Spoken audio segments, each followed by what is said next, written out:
Hi, I'll explain this HCVerma solve problem step by step so you can solve lots of problems which are in this style. Two particles are given, one of positive charge, one of negative charge, and we have to find the location of a third charge such that it does not undergo a net electric force.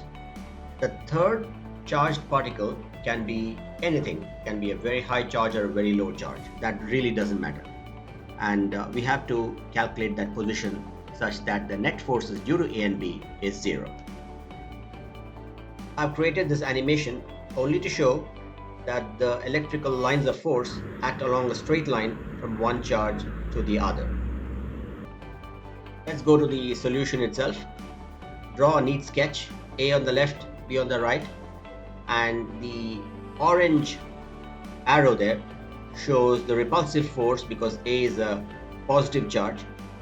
The orange arrow which is touching charge B is moving into B because B is a negative charge, and C is that green circle which is hanging somewhere in the middle, and we have to find a proper location for C. So as I said, just draw a straight line between A to B, and there can be many situations of where C should be, and let's look at that now. In the first case, I put C between A and B. So what will happen is C will get repelled by A and get attracted by B, so it won't have a zero net force acting on it. So this is not a good case. In the second case, I put C to the left of A, so C will get repelled by A and attracted by B, but charge A is very powerful and charge B is weaker in magnitude, so C will definitely move more towards the left. The net force in C will be towards the left, so it will not have a zero net force. So this is not a good case either. So we have to move further and arrive at another case.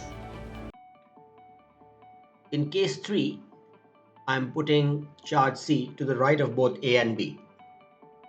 A has a bigger magnitude, that's 8 into 10 to the power minus 6 coulombs, whereas the charge B has a smaller magnitude of just 2 into 10 to the power minus 6 coulombs.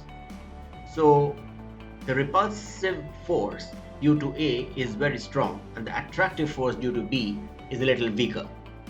Now on the charge C, you can see the orange arrow on the top is the repulsive force due to A. The orange arrow on the bottom of charge C is due to attractive force due to B, and both have to balance exactly.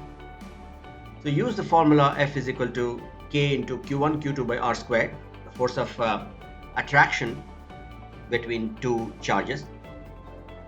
So the force FA, or the force on charge C due to charge A, will be the vector FA, will be K into plus 8 into 8 to 10 to the power minus 6 into big Q. Q is the charge on charge C. We are given a kind of a notional charge, and the vector FB is the force of attraction on charge C due to charge B. So that's again K into Q1 Q2 by R squared. The charge C is still Q, and doesn't matter how big or small the charge C really is. So if you do the algebraic sum of FA plus FB, that will be the net force FC acting on the charge C. We now do the algebraic addition. The net force on charge C is the vector FC, that should be 0, and so we add FA plus FB, and when you do that as shown, you will get the distance x is equal to 0.02 meters. So x is the distance of the charge C from the charge B. So therefore, obviously, the distance of charge C from the charge A will be 0.02 plus 0.02 meters, that's 0.04 meters. So this is how you solve these kind of problems. Thank you very much for your time. If you have any questions, write a reply message. You can subscribe to our channel, it will be my pleasure. Please do share this video with lots of others, and you can also log in and register free to our website physicsmodels.in or physicsmodels.com. Thank you and have a great day.